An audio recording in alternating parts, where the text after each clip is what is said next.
Yeah, yeah, exactly, because that has to happen no matter what. And I'd hate to use one of my one of my five votes for something that has to happen no matter what. I mean, of course, you need to support your community with water and sewer. Thank you for the clarification, Mary, on the branding. I agree with you absolutely. That's what we had discussed. Yeah, just this outside in, and then what we make inside goes back out. It's pretty complete. Too bad I'm not a brand manager or marketing expert. But I mean, to Mary's credit, she reached out to the city, the appropriate resources of the city, and said, what is our brand? You know, what have we done to position ourselves? And the answer is, well, we don't really know. So I mean, there's a huge opportunity there to increase our, economic activity around what Petaluma does best. Allie, anything to add? Just a confession that these two ladies carried the whole thing, and I was not participating in as much as I would have wished. So, or really at all. So thank you, Sharon and Mary. And I agree with everything that you guys say. So thank you. You can do noise, Allie. Allie did the noise review, so. Ron, are we ready to have any public comments at this time? No, we're still, actually, I guess I kind of screwed that up, didn't I? I think we're still in the middle of presentations. We're kind of allowing clarifying questions as we go through from GPAC members as we go through the presentations. Thank you. And then we'll get to public comment and then come back for GPAC discussion. So to that point, thank you, Veronica, for your patience. And I see 2 hands raised, presumably with clarifying questions for the land use working group. Roberto, then Chris. Yeah, just a quick question.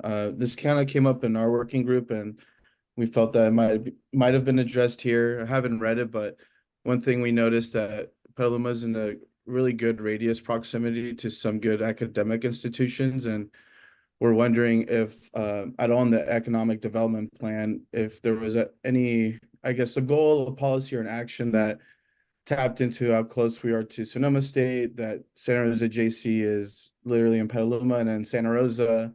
And then if we were to stretch it out a bit, there's, UC Berkeley and Davis, but just we're fortunate to be within like a pretty good radius that's accessible. And also there's young talent and emerging talent, that can really utilize and maybe have, the skill set that can kind of help amplify some of the job and economic things like that can help Petaluma. So just curious if anything about building a relationship with these institutions or tapping into that was addressed or at least commented on in that section. And if not, maybe it should be added. Just a thought.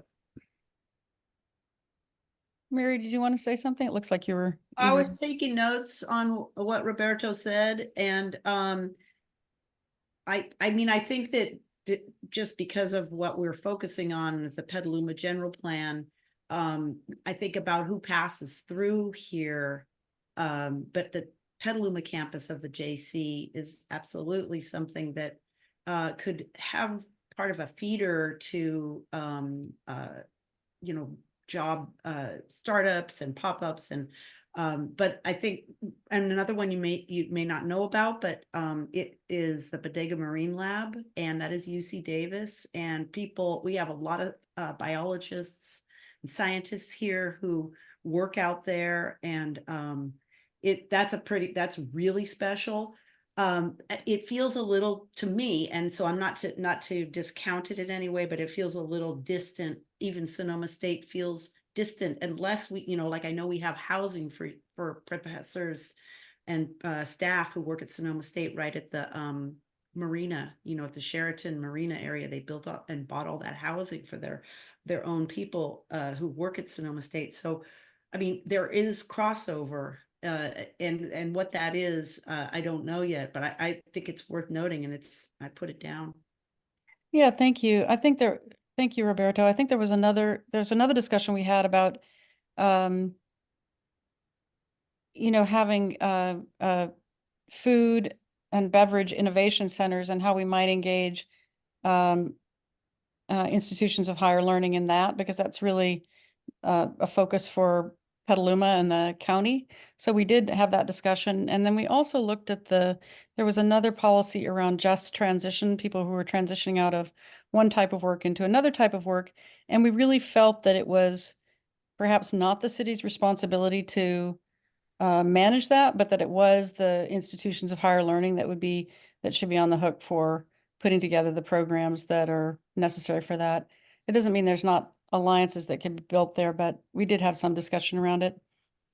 But I appreciate what Roberto was saying and what you were saying, Mary, about how we could. Yeah, I think one of the challenges is when we're trying to look at policy is this is not what it's different than our wish list or what our pillars are.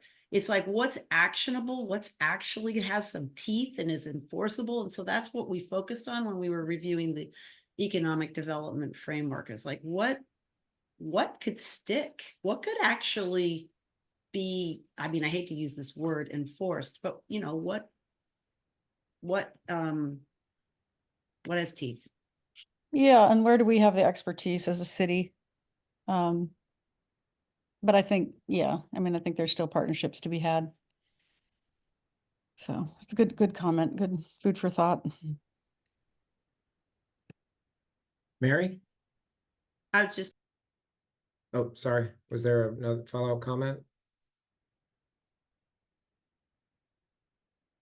Chris, you want to go ahead?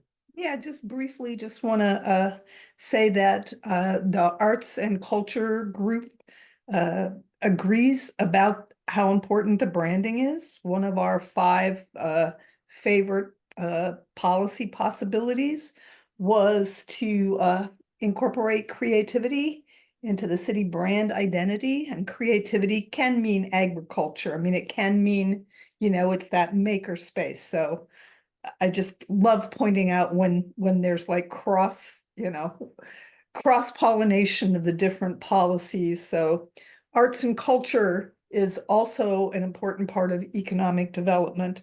So I just wanted to give you guys a thumbs up. Thanks for sharing, Chris.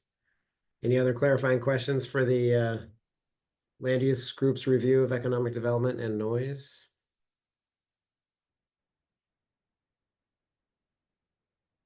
Well, thank you, folks. Obviously, we took a very thoughtful approach to review. So thank you for both submitting your detailed written comments and sharing your comments this evening.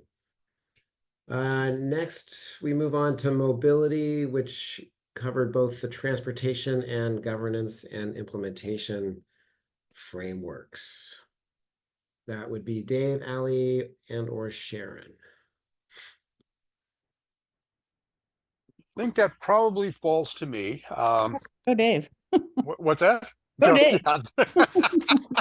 You were hoping I'd jump in, weren't you? Yeah. We took a different approach to our working group structure, and I'm not sure it worked out better, but we actually began meeting before the frameworks were issued. Well, I guess before I say that, we took the suggestion from staff and the consultant to bring in people who were not on GPAC into our working group. We took that seriously.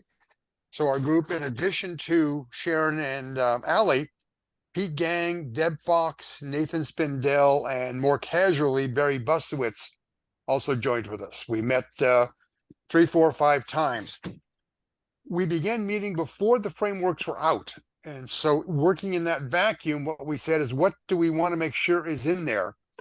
We put together a moderately extended document of goals, actions, etc., that we wanted to make sure were there. When the framework was available, I'm talking more transportation now than governance, we got into some good conversations about, did the framework meet the things we laid out? And to be honest, there is so much in transportation, and with 7 voices around the table, it didn't get contentious. It was a good group, but it was hard to reach consensus. The final decision was that we would submit a high-level suggestion, which is what I submitted. And what I heard from Ron earlier this evening is I probably shouldn't have, because this is more about organization of the general plan than it is response to the framework, but it was our thoughts on how the goals should be consolidated in the general plan. And then the other 6 people, or at least hopefully most of them, submitted individual comments more or less aligned with what we had talked about. But to be honest, I haven't yet gone back to look at what they submitted to make sure that our overall thrust was adequately represented. So we took a different approach. Hopefully we got there. I'm not sure we did. All approaches are welcome, Dave.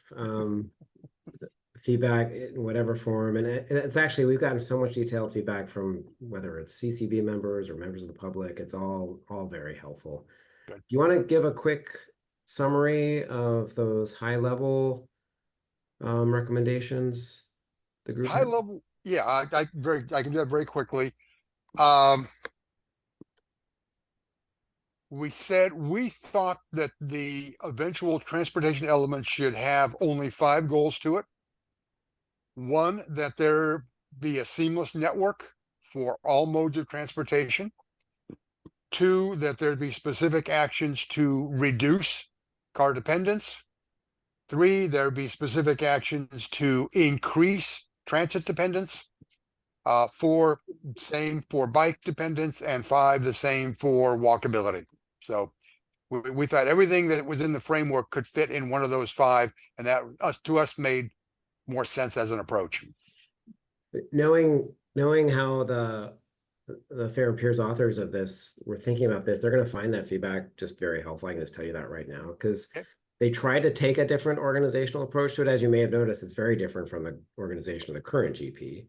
And one of their big questions was, does this work? Does this alternative organization work? And you're responding to that, which is extremely helpful for them, I'm sure. And I just listening to your summary, it resonates a lot. And I think that's what they're trying to get at, is like, let's just focus on these core elements of what's gonna, like, what we know what the key transportation goals of the community are. Boom, boom, boom. You just nailed it, you rattle them off, right? Let's try to be super clear about that, and then write policies and actions in such a way that really actually facilitates implementation and like actually achieving those goals, a clear pathway for action. So I think you're on the same page as they are in that regard, but useful for them to know that maybe they missed the mark in terms of how to actually organize it. Okay. So I'm sure they'll very much appreciate those comments. So Good. Glad to hear that. Yeah, I mean, I think to Dave's point and yours, Ron, we got together a number of times, and we would go away and we'd try to make sense of the framework, and then we'd come back and we'd still be scratching our heads because it's lacking that, like, what are you trying to do here? And I think that's what we tried to articulate in the, was it 5 or 6 Yeah, items? 5. Kate? 5, yeah. Yeah. thank you. That's great. While we're on transportation, Ally, did you have anything to add? Same confession as the other one. I did not participate very much recently. No worries. Thank you. Dave, I know because you got tired of hearing me say, well, some of that's in the governance and implementation framework. I know you've taken a look at it. I did. And maybe others of your working group have as well. Did you have any thoughts on that? I'm not sure we had any thoughts on it. I'm not sure how many folks in the GPAC and the community have read the governance and implementation framework. And my big comment to pretty much everybody is go read it. It changes your understanding of what it means to have a general plan. Now, a general plan general plan doesn't end up setting a path for the next 20 years. How the city council implements the general plan on an annual basis, including the budget, is where those decisions get made. So that's probably more patting you on the back for what G&I says rather than it is commenting on it.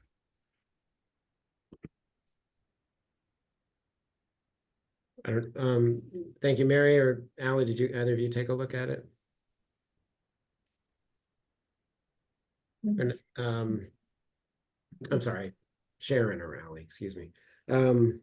Mm. Okay, any clarifying questions for the group on governance and implementation or transportation at this point before we move on?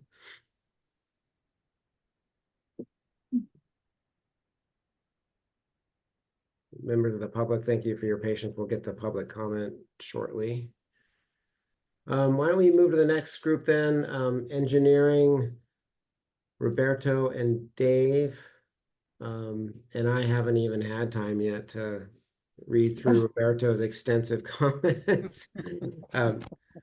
Roberto, do you have a 2-minute synopsis? Yeah, well, I want to start off by I kind of resonated with Roger's comment on this section where the wish list, and that's kind of how I felt in a way.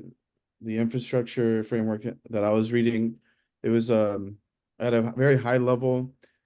It was difficult to kind of connect the dots, even through goals and policies and then supplementary the actions. And so one of my main comments for the whole document is if it can just be organized in a way where as you're reading through it, if the actions could be listed almost where applicable, right, in a chronological order of completion.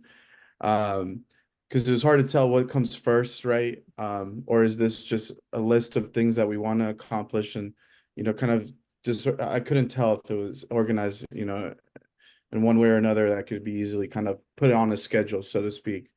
Which is like a good segue to my other comment that I gave the first time around, that I really think for all of these, it's kind of important to have a visual representation up front, almost like a summary, whether it's swim lanes or a waterfall or a Gantt chart on how, we envision or that these goals and policies are going to be implemented and when, and kind of to highlight what is required, for one action to kind of be completed as a prerequisite to another, for example. Another general comment really is anywhere we talk about funding and budget, it was very like hand wavy. It'd be kind of nice to kind of read actions where where it would explain that there's going to be kind of a deeper dive along the way, as opposed just to say we're going to fund this, we're going to do that. And so then I kind of came to the conclusion maybe this could be somewhere where less is more, where maybe having more well-written actions, right, versus a whole list of them might be more beneficial to kind of follow along. But so that was kind of the struggle I had in general. So my approach was read everything line by line, provide feedback on a per action basis on how I think it would be helpful for someone who's not knowledgeable on this area to kind of decipher like, oh, this is what they plan to do, and this is what might be delivered, or it's going to tie to a follow-on action or policy. And then I had one comment at the end where about broadband and networking and the internet. I admitted that I'm not an expert in that field. However, knowing that, we're really moving into a connective world even more than we are now, that maybe having someone that has a good foundation or is an expert in that field to provide a quick comment, because it was very lean, knowing that the world is moving into that direction even more now. But I did provide one piece of feedback there that I think is highly important is, cybersecurity and networking protocols, and making sure that those are considered in that area of the infrastructure, given that, whenever you hear the news, a ransomware or some cyber attack is usually on infrastructure. And so having sections that discuss that, I think that we're cognizant of that and not ignoring it versus just saying we're going to provide adequate broadband internet to the city of Petaluma. I think that's a given, but understanding that there's more complexities in the world that we live in today. So that's kind of my summary. So if you have any questions, or if Dave, feel free to jump in if you feel I missed anything. But those were my impressions. So Josh, I see your hand, but first, Dave, did you have anything to add? No, I didn't. Roberto and I sat for over beers Monday evening and talked through a lot of this, and we were on the same page. Good job, Roberto. yeah, thank you. Great, thank you. Josh? Yeah, thank you, David and Roberto, for your work on this one. I just wanted to speak to the connectivity piece. A couple members of the Planning Commission working group who were also looking at this framework had reached out to me for feedback on this because they knew that the Technology Advisory Committee had looked at this specific subject over the last couple of years prior to its dissolution. So first, I'll just flag that I will try to give the briefest of cliff notes, like a high level takeaway on this subject. But I highly recommend that staff look at the final report that the Technology Advisory Committee gave to City Council after having done a series of meetings with city staff and experts at various telecom companies, from Sonic to Comcast and you name it. One of the things that we found in that exploration was, well, this is twofold. There were a surprising number of places in Petaluma that really did not have good connectivity. There are some places where we've been quite fortunate, with Sonic having laid down fiber along the smart train path. That has really helped Petaluma get a lot more fiber connectivity. One of the things that we found, though, is that you kind of have to be along one of the existing backbones, and many people are not. So one of the things that we explored in the process was looking at what are ways to incrementally build out that infrastructure, because we recognize that it's unlikely that there's going to be one concerted project to, like, let's tear up our roads and lay all this fiber. Like, it's not going to happen. But we looked at things like micro trenching, things that were much more, minor, less invasive and costly ways of laying down fiber. We also looked at things like making sure that when new roads are being built or roads are being repaired, that making sure that laying fiber was part of what was happening there. Even in cases when that fiber couldn't yet connect to anything. But just knowing that eventually we want these things to be connected and putting the pieces in place so that eventually they can all link up together. So incremental approaches to getting the fiber infrastructure was something that we viewed as quite essential. And there's some creative approaches where you can run those through storm drains and things like that as well, which might be interesting to explore. But lastly, the thing that we found is that there are just some places where, for the telecommunications companies, one of my least favorite phrases, but understandable, is it doesn't pencil out, right? And I know we've grown familiar with that in terms of housing, and that's true in terms of also establishing connectivity. There are places in Petaluma that they're not going to put, these for-profit companies aren't going to put in the work to do that. It just doesn't make a return for them. And so in those cases, we have to look at what wireless infrastructure could look like there. I know that has been a sensitive topic for some community members, particularly around newer wireless technologies. So something that's worth looking at. Just the last thing I want to say here is there was one thing that we explored. We looked at what other cities were doing, and this is the dream. The dream is that Petaluma would be laying its own fiber that it owns, right? Rather than, hey, we're working on this road, Sonic or AT&T, do you want to come by and run fiber? And sometimes they say yes, and sometimes they say no. If Petaluma itself owned the fiber and could lease it back to those companies, right? It could be something that is a service to the community and also brings in revenue to city coffers.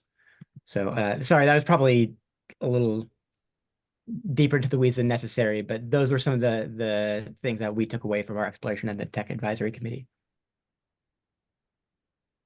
That's really helpful, Josh. Thank you for sharing, because you answered the question. The last thing you said answered the question I had for you, actually, is whether the group had looked at, basically community ownership of broadband. So, well, thank you I for. got a quick follow, Josh. For areas where it wouldn't be like on the user base for, I know the ISP has their own kind of protocols for security, but on areas where it's public access, right? Where the city is kind of providing that, free Wi-Fi, so to speak, potentially. Was there, I wasn't even familiar with that, a review like this existed. Was there anything that talked about kind of the security aspect of things, or or was it kind of missed, or was it mainly focused on can we provide the speeds or the availability to the user?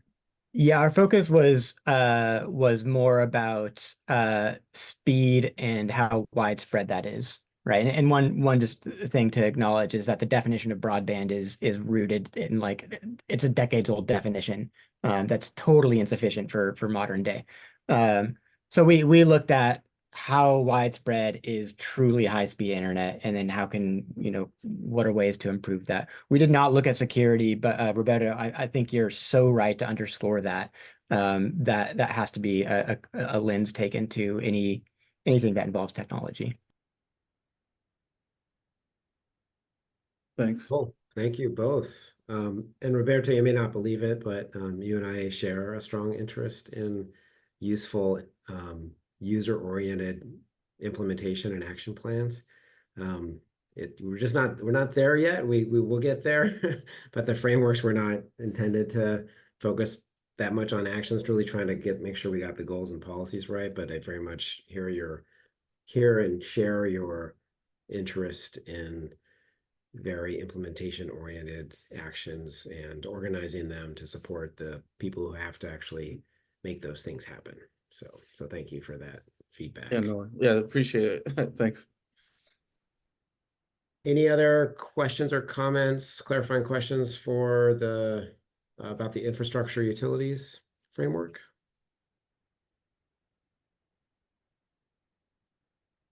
Seeing none, we'll move on to culture and community. We've already had a cameo appearance from Chris from Arts and Culture.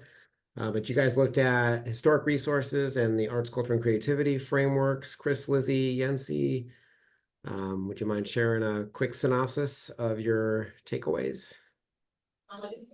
Yeah, I can kick it off.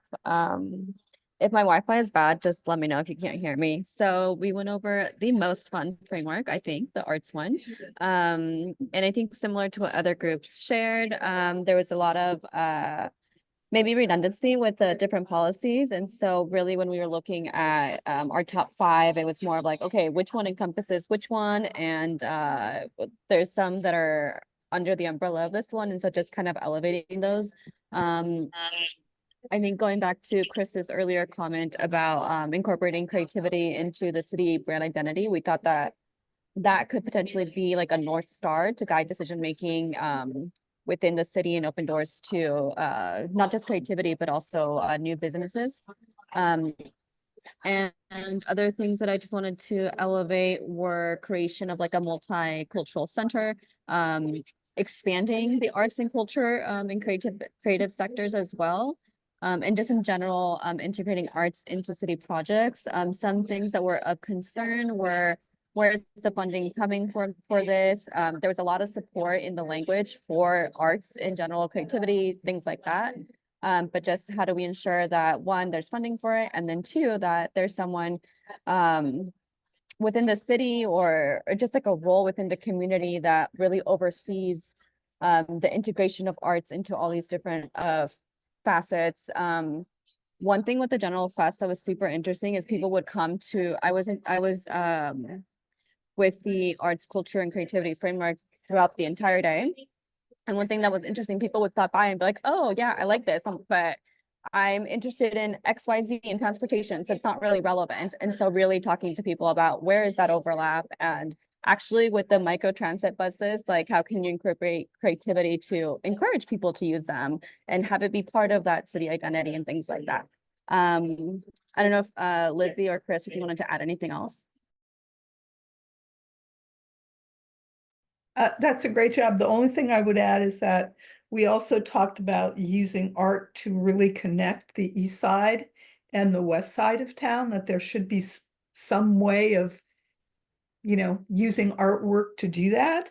And just to build on what Yancy said about, that our fear is that if there's not somebody in the city who is tasked with being a champion for the arts, and really, when people are around a table talking about a project, if it's not their thing, they don't think about, oh, how can we make this attractive? How can we incorporate arts I don't know if there's money for it, but we thought it would be great if there's somebody, some staff person who was tasked with that. So that's, I think, other than that, I think Yancy did a great job. I agree with both Chris and Yenzi. Thank you for jumping in for that great synopsis. And I just wanted to echo the two things and add a little bit to it, Chris, that you just followed up on. One being it being really imperative that there is city staff there to champion. I know that we have really wonderful public arts folks that do really great work within our community, and really having somebody on staff whose role it is to always be thinking about arts on the forefront. In addition to what we were talking about, is leaning into our districts for potential public art projects. And so I thought we had a really generative conversation when we started talking about having district representation on the council, and how could we also kind of lean into that representation and look at these districts in kind of a more robust way for implementing some of these initiatives to start getting them off the ground. In addition to thinking about public art projects and art being connective tissue between the east and west side, and even at a finer grain between districts. Yeah, and I just want to add one other thing. I'm looking through our sheet now, is that I talked to somebody who's involved, a couple people who are involved with the Public Arts Center that were really bothered that they weren't included and weren't mentioned in any of this. And the whole arts and culture arena, I think, is someplace where there's not enough communication with nonprofits that are involved in this space, and that there's we're losing opportunities. They feel marginalized and not appreciated.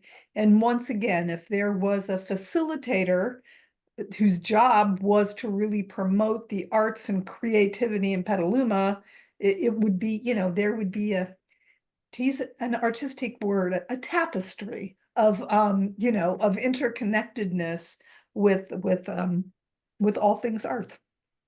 Yes, and I think lastly, just to say, we do have an incredible art scene right now. And so this is all in addition to kind of bringing it to the next level and ensure that it thrives in the future.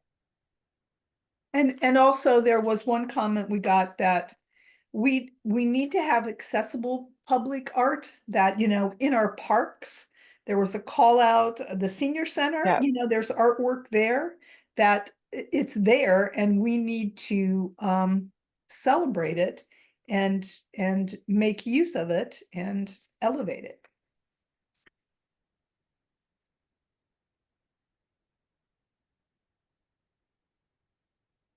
So we also had historic resources. You wanna lead that one off, Yancy?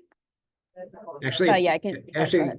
I see Mary's hand raised. Oh, cool. I assume it's specific to art. So why don't we address Mary's Great. question first and then go to historic?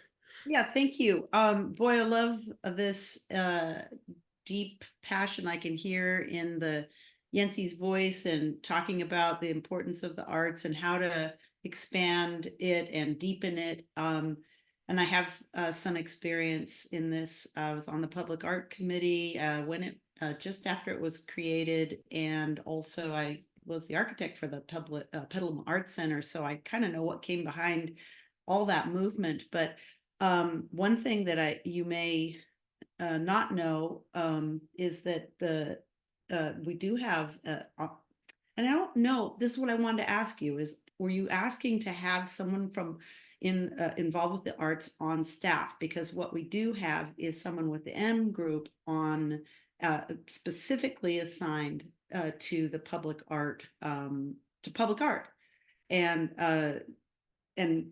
actually Heather, I see her hands raised, and she'll be able to speak to that because that was her role at one time.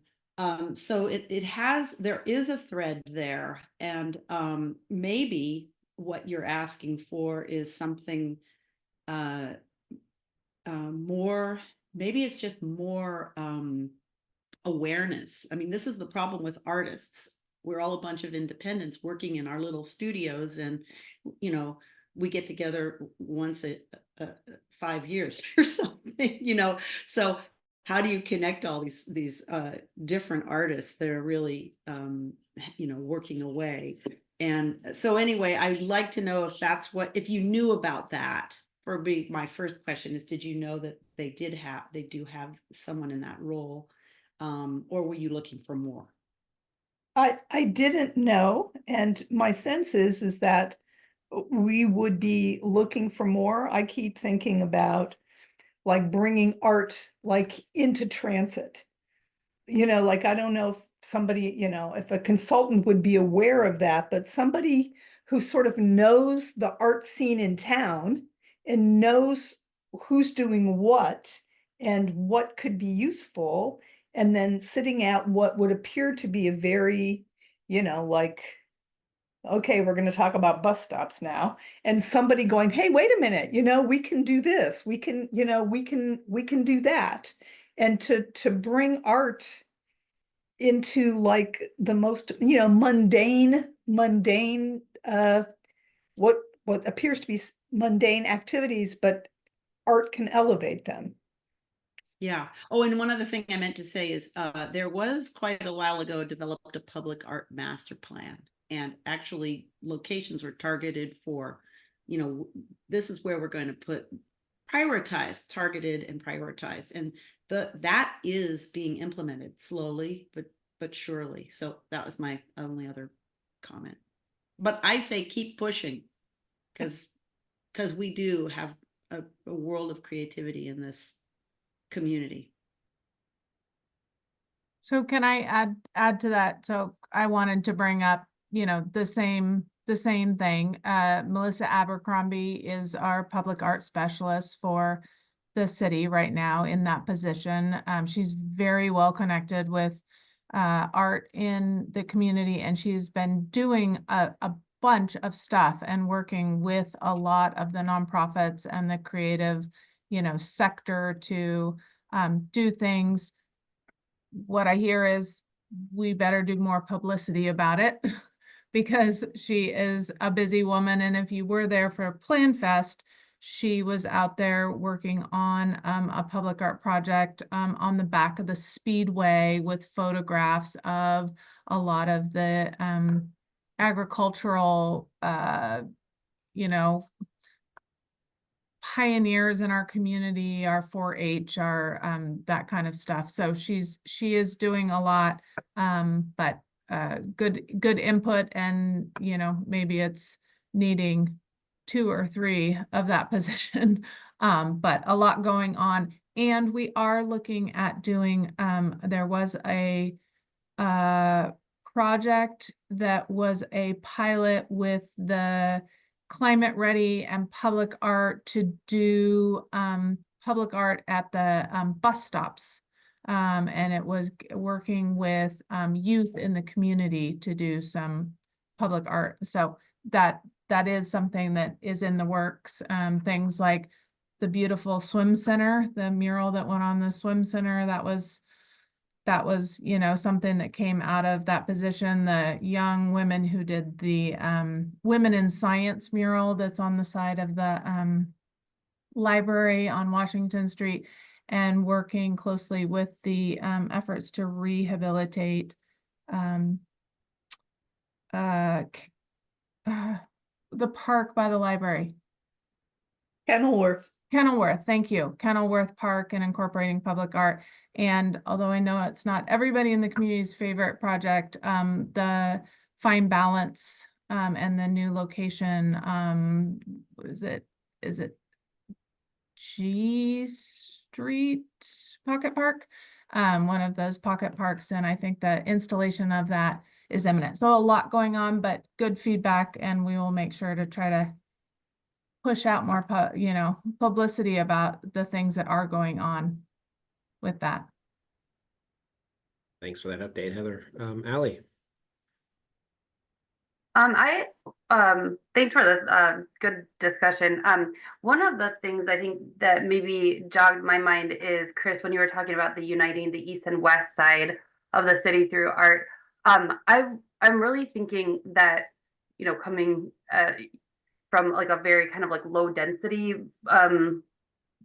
suburban nature that a lot of Petaluma is, if we're concentrating public art kind of only at the like the swim centers or the downtown or the, you know, bigger kind of high profile locations, they might not be seen by people who are just out in the neighborhoods. And so just really thinking about if there's ways, you know, to partner not only with like private, say like a private apartment developer or something like that, but a private, like, you know, everybody's got a fence, right? Like, so maybe you could partner with a homeowner or something so that somebody could see public art when they're just, you know, going down the street that they drive to, you know, to work every day, or something like that. So just, I think just trying to think of maybe like out of the box partnerships, or how to get art to people who might not be going to those kind of like places that you would normally think of, like not just at parks or not just at other civic locations. You know, maybe like along the Greenbelt walking trail, you know, there could be public art kind of along the trail. I don't know. Yeah, well, Josh and Ileana and I did we'll be coming up the equity group, and we talked about part of our thing is how do we build community character in so-called disadvantaged neighborhoods? You know, like how do we bring life to those and appreciate, you know, those areas that are, you know, that get ignored. And I love your idea about the fence thing, you know, like if there's kids in the neighborhood, let's like do some artwork and, you know, and elevate, you know, elevate the neighborhood. Yeah. Great. Any other questions, comments, clarifying questions on the arts, culture, and creativity before we move on to historic resources?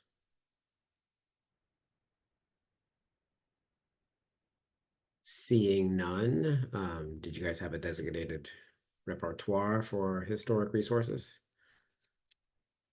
I can kick it off and then Chris and Leslie can fill in. First of all, we just want to do a big shout out to Bill R, because he looked through this framework very carefully. So thanks for the feedback. And so just to elevate a few things, one is establishing and funding a program so that historic preservation is prioritized, being more explicit of including things about the river, encouraging compatible adaptive reuse, and then for celebrating just like Petaluma's history, encouraging or ensuring that it's inclusive, that everyone's contributions are recognized and celebrated. And then referencing the recommendations from the city of Petaluma a little while ago had their own ad hoc around diversity, equity, inclusion, and belonging. I think it was called the Ad hoc Community Advisory Committee. So going back to that and incorporating their feedback. One area of concern was around promoting our heritage tourism, and really to like what extent the history is known, and is there enough material there to kind of create that. And then I don't know, Christine or Lizzie, if you had anything else to add.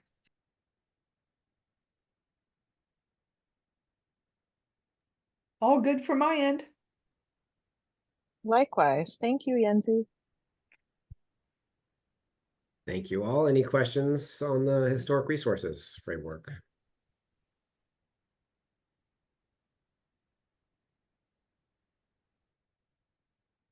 Okay, I think that then brings us to our final working group, Equity and Intersectional Justice, who reviewed the Health Equity and Environmental Justice framework. Josh, Ileana, and Chris. Do you want to take it, Josh? Yeah, I'll take a swing and please do follow up because I know I won't capture everything. So yeah, I had the great honor and pleasure of working with Chris and Ileana on the Health Equity and Environmental Justice framework. We it's been fascinating to hear the approach that other working groups took to their frameworks. I think it sounds like we all took a somewhat different approach. We found first and foremost as we reviewed the framework that all of the aspirations sounded just great, right? There was nothing that we would say like, well, we don't think that belongs in there. Like it all seemed like the right direction. What we struggled with, and I should say there were some things that I think we noted as omissions or things that should be strengthened, and I will highlight those in a moment. But when we tried to think about how would we prioritize any of these things when they all seem important? And so the way that we thought about that was about what are the things in this framework that would enable everything else, right? What if tackled first would then make the rest flow from it or make it easier to flow from it? And so when we posed that question to ourselves, we found that there were a set of goals that that sort of rose to the fore. In particular, there were a handful of things, and the detailed specifics, we've got numbers in our feedback, so I apologize, I don't have those right off the top of my head. But the headline is community outreach, engagement, improving representation on CCBs, and taking seriously things like leadership development, particularly among communities who are underrepresented. Those were all directions that we thought if the city were to focus on these things, then everything else would flow more naturally from that, right? I think an observation that we made was that like we've seen some real bright spots in city outreach. We've seen some bright spots around the Ad Hoc Community Advisory Committee. We saw bright spots around around this process, right? The general plan. And if the city, I think one of the specific things in there was create a handbook, right, for community engagement. The idea is like, can we make these bright spots more repeatable? Can we make it more possible for different aspects of different city departments to do these things with greater ease, greater consistency? And so there was that from the sort of internal city perspective. And then there was the question of improving representation on the CCBs, which would involve doing outreach to those groups, right? And in particular, partnering with local nonprofits and other community organizations to get to those folks who we might not otherwise see, right? They often don't show up to these meetings, often don't show up to city council meetings. So how do they hear about these things? So really working through community partners to find people who would be willing to step up, who'd be willing to be mentored and grow into these roles so that their voices and their lived experiences are represented more and more over time. So that's a lot of words to say community outreach, representation, and leadership development. Make it more repeatable, more consistent, right? And everything else sort of can flow from that. There were a handful of specific things we saw, or rather didn't see enough of in there. A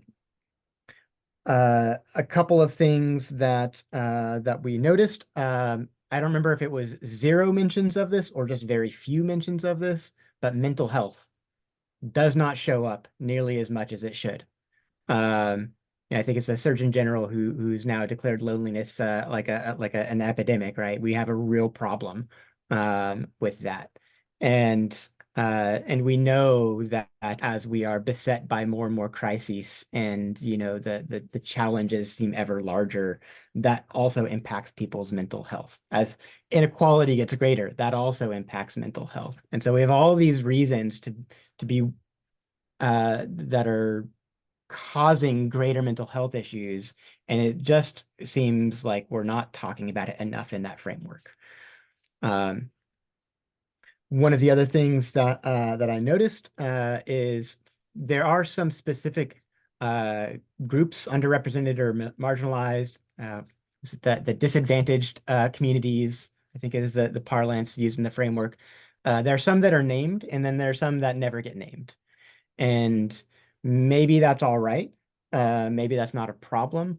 But I thought for myself, given who I am and who I represent and work for, I could not help but notice that queer and trans people are not mentioned even once.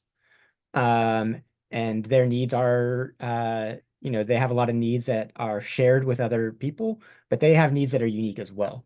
So to see them not named even once was odd to me. The two other things that I saw, that we saw, although this next one is one that is a pet of peeve of mine, is indoor air quality. So I was very glad to see indoor air quality mentioned. I think the phrase comes up twice in the framework, although I think it only comes up in the at the high level and not in the lower level or the more specific detailed things. And reflecting on our experience with the COVID pandemic, and what we have learned about how indoor air quality, not just indoor air quality is both a liability, and when it's done poorly, it there's a greater contagion. People are sick more often. That has consequences for the individuals and everybody around them in their community. Um, and I think we highlighted schools in particular. Not only do we need to look at indoor air quality through the lens of preventing the spread of transmissible airborne diseases, which is very important. We also looked at just indoor air quality insofar as the CO2 buildup in a room, right? We've had a GPAC meeting at Lucchese, and I brought my CO2 monitor, and the room was practically empty. It was basically just half of us GPAC members and no members of the public. And yet by the end of our meeting, the CO2 buildup in the room was worse than the worst point on any flight I've ever been on. And that's concerning because CO2, it puts people to sleep. It makes us less sharp and effective. And so when we have students who are supposed to be in a classroom for multiple hours a day, in crowded classrooms often, we're not setting them up for success. We are getting them sick. We are not being conducive to their learning and success. So indoor air quality is a thing that I think should come up more. And not just in schools, but across the board, and particularly in city facilities. The last thing, and I'm leaving it to last because I know this is the thing that Chris is going to have much greater, more to say on than I'm able to, is just underscoring the needs of older adults in this. Chris, do you want to speak more specifically to that? Oh, sure. So basically, it's including age-friendly as part of the equity conversation. Having a town that is good for all generations. Obviously, older adults, we live in an ageist society where, it's not cool to grow old. I actually think it is, especially when you compare it to the alternative. So yeah, older adults, I don't like to call them seniors, we're older adults. Also, one thing that also came up during our discussions was to really wrap equity, the whole equity conversation around the need for housing.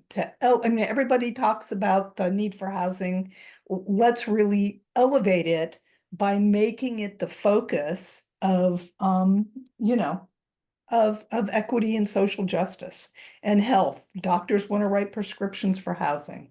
I would also say one of my pet peeves in the framework, and that hopefully it will be described differently in the framework, it was what equity, I was like, can't we call them just disadvantaged neighborhoods as opposed to equity priority areas? Like, I don't think the average person would see that and go, what the heck is that? But everybody understands what a disadvantaged neighborhood is. So just, there's a whole issue about language and how we describe this stuff, and we really make it relatable to everybody, so everybody knows what we're talking about. So I think that's it. Good job, Josh. Thank you both. Any questions for Josh or Chris?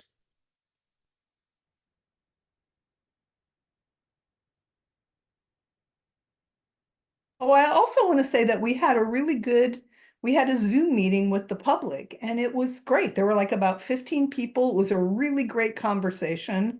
People were very engaged. Some folks ditched our meeting to go to another meeting and then told us that they should have stayed with ours because ours was a lot more interesting and engaging. So that was nice to hear as well. Thank you for remembering that, Chris. And huge thanks to Dan and Dave and the Know Before You Go folks. That was really helpful to have that forum. We won't ask what that other meeting was. Any questions for the working group?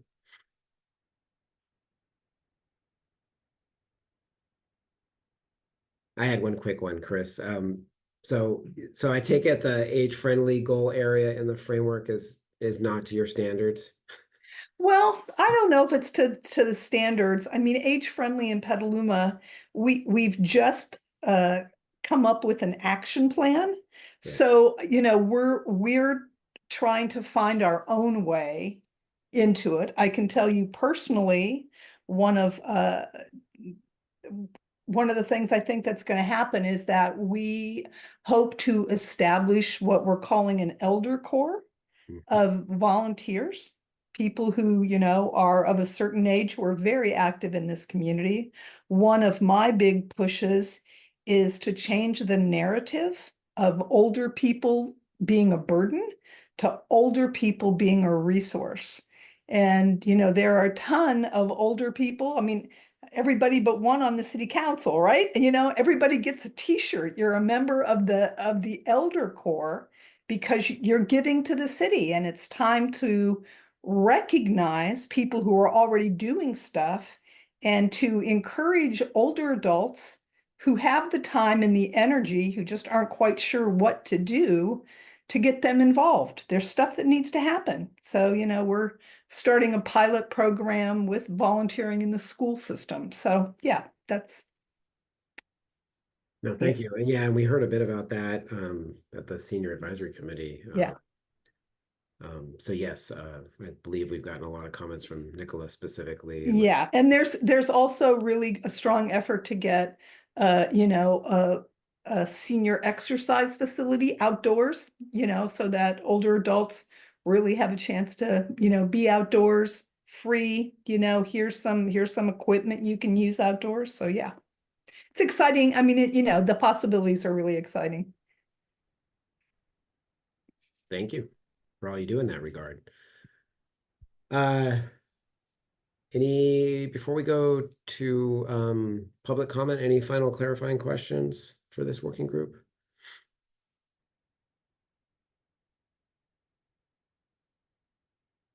Okay, Heather G, would you mind facilitating public comment, and then we'll come back for any further GPAC discussion about the policy frameworks.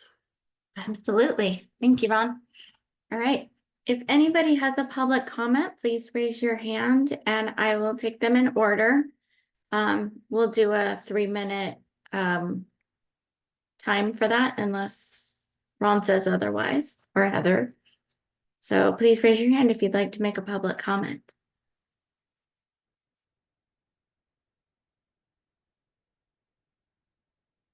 Okay, I have one hand raised from Sear.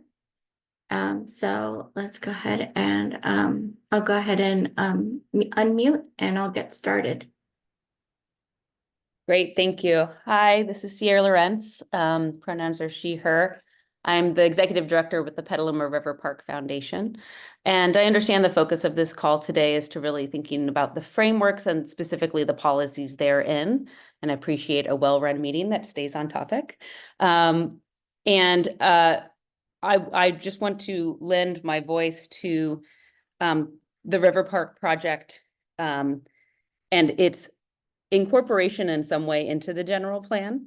The River Park Foundation, founded in 2019, has since acquired 60 acres of riverfront land and is moving forward quite steadily at a good pace towards the development and construction of a 35-acre river park in the center of town.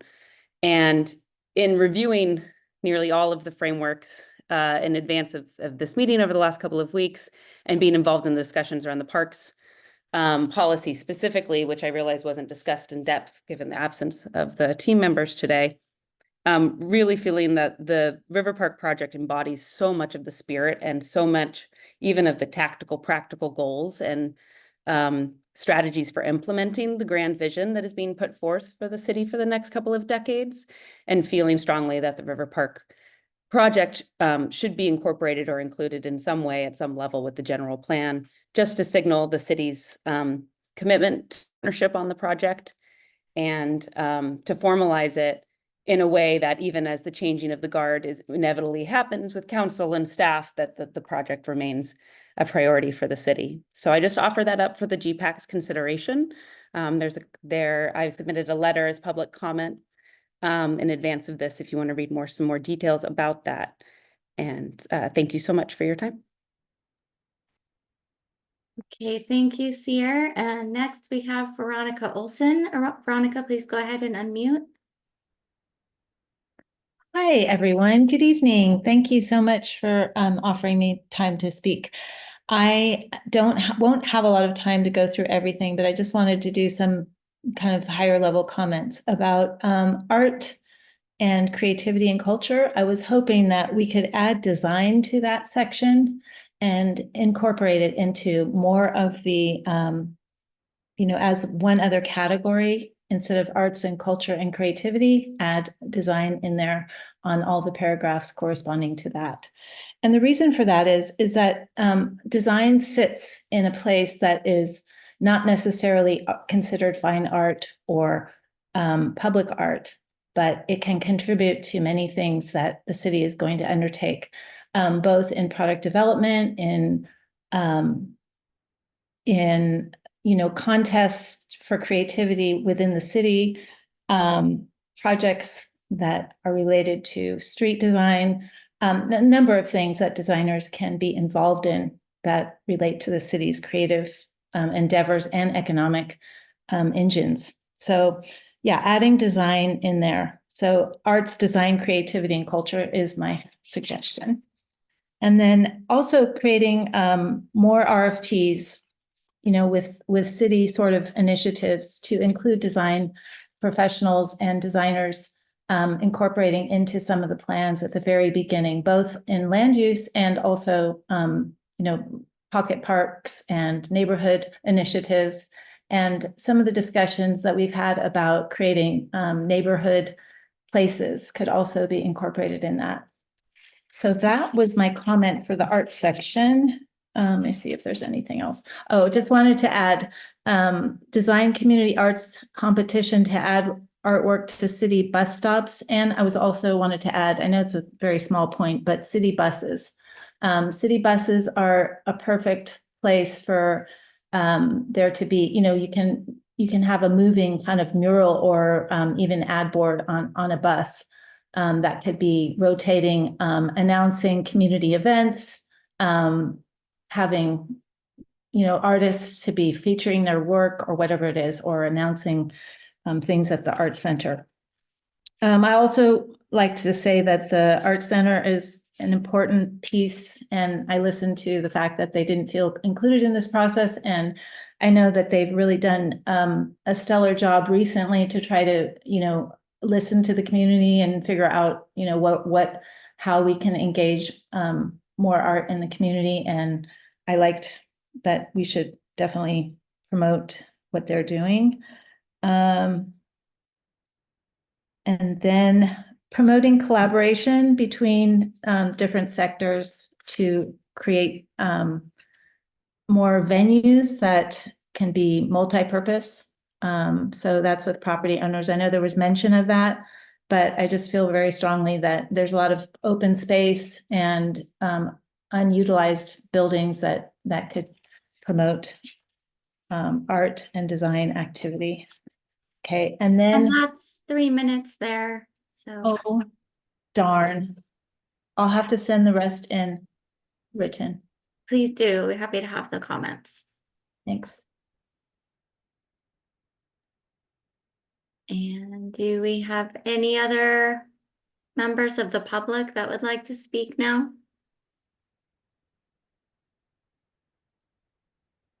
Going once? Okay, I think that's all. All right, thank you, Heather. So this brings us back to GPAC discussion of the policy frameworks.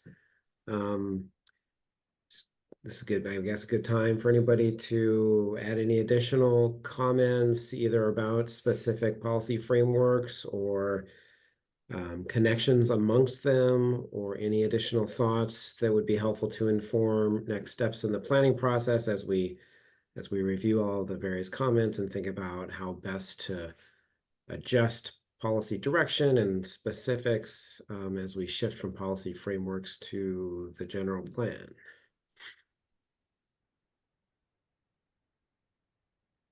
You know, Ron, one thing that I didn't bring up when we talked about the equity thing, and it comes across. I know these frameworks weren't about metrics, but we wondered with something like equity, like there needs to be a metric. You know, how are we going to know that we're successful at any of this stuff? So can you address that as far as like the larger general plan? I know it's up to the city council, you know, they take swings at the bat, but how do metrics fit into this whole thing? The team hasn't discussed it at length yet, but so goals describe a future outcome, right? And so there should, for many goals, you know, so let's just take one. So, you know, increased density, you know, infill, right? That's very measurable. So any metric really should be thought of as a quantitative measure of some aspect of the community's vision or a goal, right? And there are many candidates, right? And with, you mentioned health or environmental justice specifically, that entire analysis that was used to identify the disadvantaged communities was almost uniquely quantitative. And so there are a whole slew of potential metrics in that analysis that could be lifted up as metrics that should be tracked on an ongoing basis to see how well the city's doing. And like specifically, it was largely transportation oriented, environmental health impacts that were identified through that metrics analysis. All those things we can continue to gather that same data and see if it's improving over time. So that's kind of like one concrete example.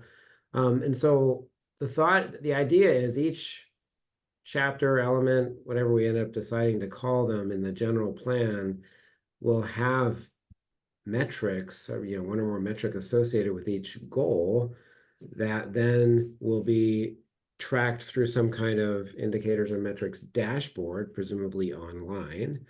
And then, and Dave referenced this, it's outlined in the governance and implementation framework. We then, as an annual reporting process that from a temporal perspective would precede the council's annual goal setting and budgeting, there would be a report on how we're doing. And it'd be how we're doing both relative to those independent metrics that give us a sense of how well what kind of progress we're making towards our goals, as well as progress on Roberto's main point, which is how well we're actually doing and moving on the actions that are identified in the general plan. So that's kind of how we've been thinking about it so far. Haven't taken a super deep dive on it, but that's kind of the direction we're heading. Does that answer your question? Yeah, thank you. I've dealt with metrics and indicators too many times in my professional life. it gets into it. You end up having some challenging conversations around whether, what people tend to do is they tend to fixate on the indicators and instead of on what can be done to shift the needle. And often also will focus on shifting the needle at the expense of actually making concrete progress in other areas. So you got to use them a little carefully. And so that'll be part of the discussion we'll have, I'm sure, as a GPAC about which metrics to use and really how they should be used to support GP implementation. So, Roberto? Yeah, Ron, I just wanted to go back and just make sure maybe I reiterate this, but I don't know where in the framework, whether it's, I brought it up in the economic section, but I think it's gonna be a huge miss if somewhere in the plan we don't include the possibility of, working with at least the junior college on campus. I know I brought in this statement to maybe, Sonoma State and UC Berkeley that are nearby, but when you look at the proximity, again, we're really close, and when I connect the dots with things we've talked about in the past, such as, you know, the jobs thing, the jobs market, the people leaving Petaluma to go to work to be able to afford to live here. And I think these universities sometimes have, these partnerships, right, with companies and stuff like that. So it might, a long-term plan might be that networking starts naturally, but however you guys want to do it, however you want to phrase it, where you think it might best fit, I think at least acknowledging that we want to start being more proactive on our end to engage with these universities or the JC. I just would like to see it there somewhere, in any level. So. No, that's great. When you mentioned that comment earlier, I added it to the metrics, the comment matrix we're using to track comment, because I want to make sure it was in there, because I'm not sure it was in the written comments submitted. So, yeah. But thank you. Allie. I have a maybe somewhat random comment, and I don't know exactly where it fits. I was just kind of perusing the economic justice framework right now, though, and looked at the reducing vehicle related pollution, and it made me think of school drop off and pickup related traffic. And I know the city is not the school district, but I think it would be good to highlight some sort of policies to really concentrate on how we can make less traffic related to school pickup and drop offs, because that's a real problem, whether it's parents going from one side of the city to the other side to drop off kids at elementary school, or, high school kids that drive their own cars, and, they can be wild and speed and do all the kind of things that teenagers do.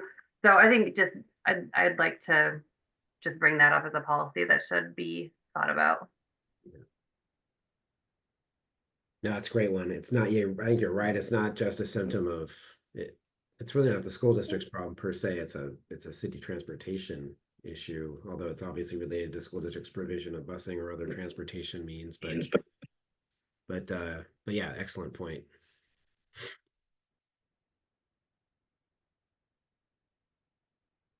Other GPAC comments?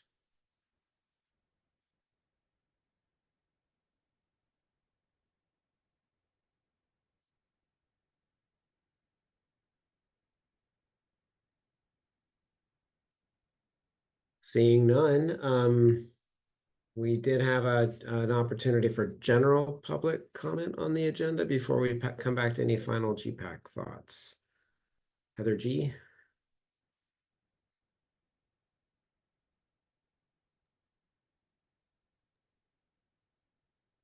From public comments, I don't see any hands raised. Are there any additional comments?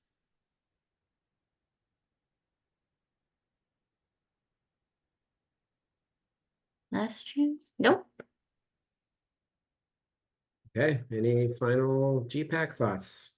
Chris, go ahead.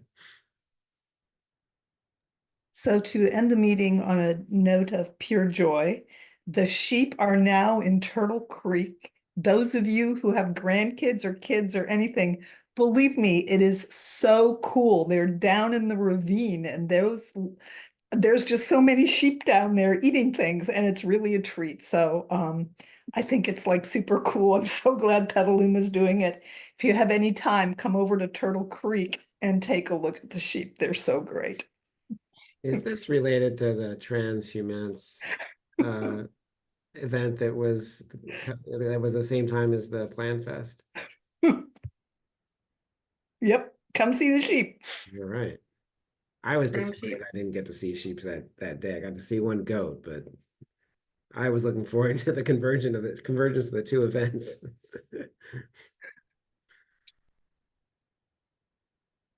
Before we all get up and leave to go see the sheep, any other final GPAC comments? Okay, well, I can't thank you all enough. All the working groups who took the time themselves, took the time to convene other community members, spent many hours together and individually reviewing the policy frameworks. I gotta say, I've never worked in a community where so many people invested so much personal effort in the development of a general plan. It's been a remarkable going to all these CCB meetings, seeing the range of comments coming in individually, and you guys certainly met my expectation in terms of the amount of comment and thoughtful feedback on the framework. So should all just recognize that Petaluma is unique, and it's a real honor and pleasure as a planner to work in a community like this. So thank you all very much for all of your dedicated investment of time and effort into this, exemplified by your work on the policy frameworks. So thank you. Heather, Thank any other you. parting comments? Just thanks for everyone for being here. Always nice to see you and great discussion tonight. Thanks. Bye-bye. And we'll see you soon. Good night. Good night. Thank you all. Good night.